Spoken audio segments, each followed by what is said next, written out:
नमस्कार।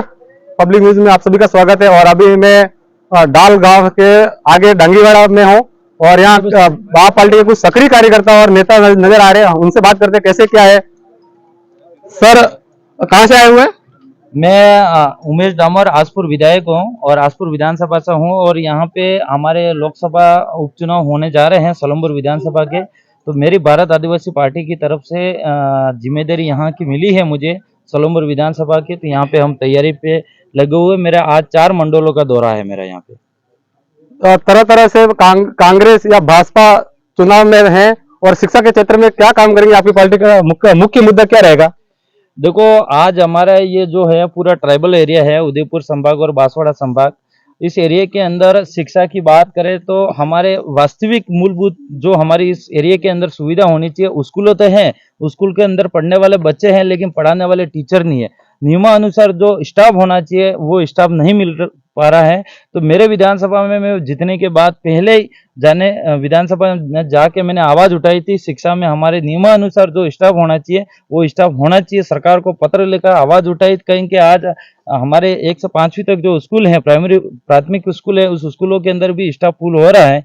तो सलमपुर विधानसभा के अंदर भी अभी मैंने कार्यकर्ताओं की बैठक ली। कार्यकर्ताओं ने कई सारे कांग्रेस बीजेपी छोड़ के भारत आदिवासी पार्टी भी ज्वाइन करी। उन्होंने भी यही बताया कि हमारे शिक्षा के स्तर पे इस तरह से प्राथमिक विद्यालय है, इस प्राथमिक विद्यालय के अंदर स्टाफ भी नहीं है, मतलब पढ़ाने वाले टीचर एक टीचर मिल रहा है स्कूल के अंदर। तो हमारे बच्चों की कई सारी शिक्षा से वंचित रह रहे हैं बच्चे। कई सारे बच्चे स्कूल में पढ़ाई करने के लिए भी नहीं आते और टीचर होता तो सरकार ने भी कई सारे ऐसे काम दे रखे हैं टीचर को, जो अतिरिक्त काम दे रखे हैं। तो वो एक टीचर भी 5 क्लास भी संभाल नहीं पा रहा है। ऐसी स्थिति में अगर हमारे भारत आदिवासी पार्टी यहाँ पे जीतेगा, जितेश भाई कटारा जो बनाया है हमने कैंडिडेट, वो जीतेगा जरूर। शिक्षा के अंदर भी सुधार लाने का काम करेगा।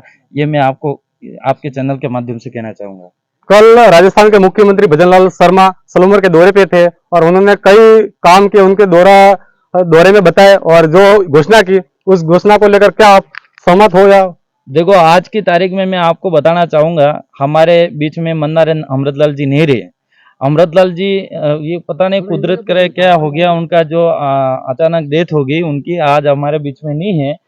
लेकिन अगर भजनलाल जी यहाँ पे उपचुनाव नहीं होते तो शायद यहाँ पे सलूमपुर की जनता न याद आती, न यहाँ पे आते।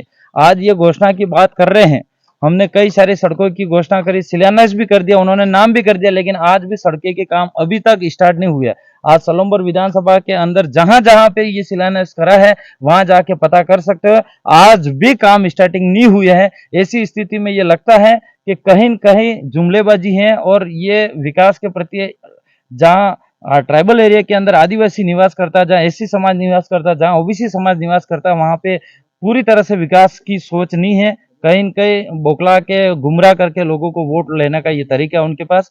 कल सीएम का था, कैंडिडेट का फॉर्म भरना था, इस हिसाब से सीएम सब आए, लेकिन आदिवासियों के लिए कोई ऐसा हितैषी काम करके हमें नहीं देखा कि वो कुछ अच्छा दे के गए। हमारे कल के दौरे में जनजाति मुख्यमंत्री बाबूलाल खराड़ी भी आए थे और उदयपुर सांसद मन्नालाल रावत भी आए थे। उन्होंने बा पार्टी पर एक कड़ा बयान दिया, उस पर क्या कहना चाहोगे आप? देखो, मन्नालाल जी की बात करो या बाबूलाल जी खराड़ी की बात करो, ये दोनों एक आरएसएस के ठेकेदार बना रखे हैं यहाँ पे।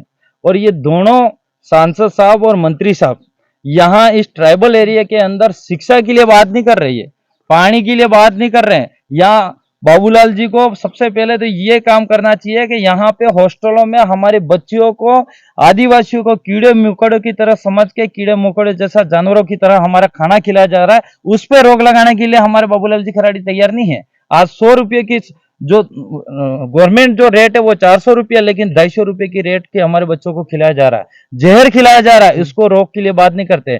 यहाँ पे आदिवासियों को किस तरह से रोका जाए, आदिवासियों की जो आवाज उठाने वाली पार्टी है भारत आदिवासी पार्टी, जो एसटी एससी ओबीसी जनरल समाज के दबे हुए लोगों की आवाज उठाने वाली पार्टी को किस तरह से रोका जाए, किस तरह से दबाया जाए, उस पे दोनों ये नेता लगे हुए। इससे ये साबित होता है कहीं न कहीं कि ये आरएसएस के द्वारा ठेकेदार बनाए गए हैं यहाँ पे।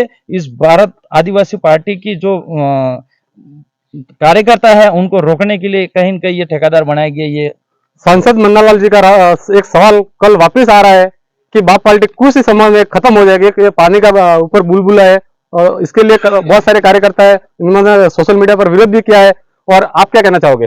देखो, रावत साहब शायद भूल में है। ये कल का ताजा न्यूज है। ये कल की न्यूज में है, आप जो बता रहे हो ये भूल में है।